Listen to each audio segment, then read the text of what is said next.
What's up, everybody? True Boxing here. Thank you for coming back to Get Hit with the Truth. So today we're doing the What's Next on Gary Antuanne Russell, the undefeated 140-pound contender, following another solid victory, defeating Rances Barthelemy by TKO in the 6th round of their fight that took place on Showtime undercard on Saturday, July 30th. And I know people are saying it was a controversial stoppage because it was. Barthelemy had gotten hurt, he got put down, but he seemed to be fine, and there didn't seem to be reason enough for the referee to stop the fight at all. But what I took from the fight is that eventually Gary Antuanne Russell was going to get to Barthelemy, and that was probably going to happen anyways. But Barthelemy does have a case to stand on, and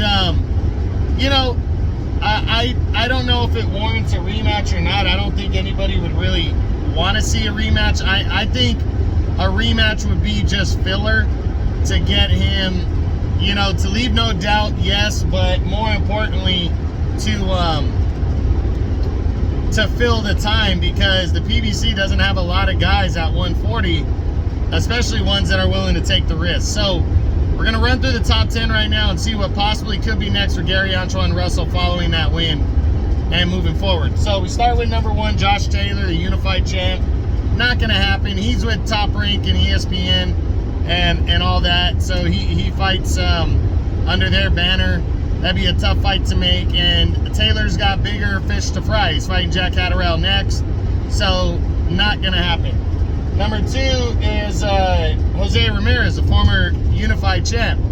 Ramirez is taking time off to marry his fiance, and is even allowing the vacant WBC title to be decided between Zepeda and Prograis, and he would fight the winner. So, and plus, Ramirez is with Top Rank and ESPN, and what's his name is with the PBC. So that wouldn't make any sense for Ramirez to go after Russell, so not going to happen. Number 3 is Jose Zepeda. Well, Zepeda's fighting Regis Prograis before the end of the year for the vacant WBC title. He's also with Top Rank, so not likely we're going to see those two guys lock horns. Number 4 is Regis Prograis. Prograis going to fight Zepeda for the vacant title. I know Prograis' promoter, Richard Schaefer, is not opposed to working with the PBC, but are they going to want to give a guy like Gary Antuanne Russell the first crack at the title after potentially beating Jose Zepeda? I don't think so, so I'm going to say no. Then you got Jack Catterall. Catterall, good fighter, but he's fighting Josh Taylor next for the unified belt. I think he's going to come up short in that rematch, and I don't think he's going to want to fight a guy like Russell after that, so I'm going to say no.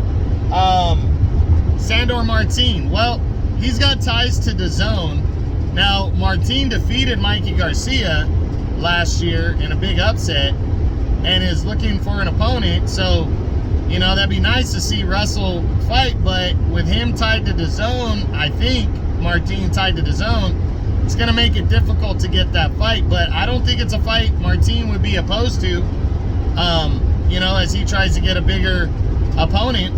But Russell, is the PBC going to try to work with somebody else to make the fight happen?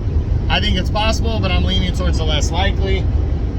You got Victor Postal, which would be a rematch from their fight earlier this year. Wouldn't make sense. It was a premature stoppage, but Russell pretty much was winning that fight without question, and really hard to argue that. So I'm going to say no, we're not going to see that one. And then Jose Pedraza is fighting Richard Comey coming up this month, at the end of the month, and I think he's going to come up short, but Pedraza is also tied to Top Rank and ESPN, so I'm not seeing that. And then you got Montana Love sitting back there, and Love is also tied with Eddie Hearn and Matchroom, so not seeing that. So Russell is going to struggle to try to land opposition unless he decides to move up to welterweight. He moves up to welterweight, there's a lot more options at welterweight. or if they can entice a lightweight to come up and fight him. But Russell's a big guy at 140 anyways.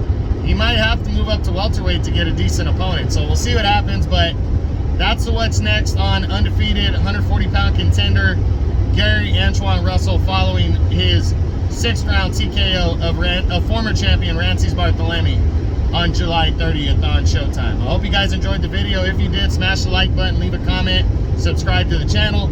I appreciate any and all support. This is True Boxing. You've been here with the truth.